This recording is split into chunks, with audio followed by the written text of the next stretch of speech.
Hey everyone, welcome back to the channel. In today's video, I'm going to show you how to send money for goods and services on PayPal. It's really simple and easy.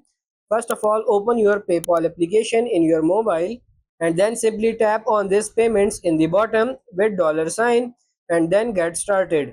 After that, just type in the email address or name to whom you are going to send the money and select it. After that, type in the balance or the amount that you are going to send, and then you can add the optional message if you want, and then simply click on next and click on the for goods and services, and then just click on the goods and services and click on next one. After you have tap on that, it will require you some password or face id if you are an iOS user, and then just confirm it by sending it. And that's pretty much it. That's how to send money for goods and services on PayPal. I hope this video was helpful. If it is, like it and subscribe to the channel. Thank you.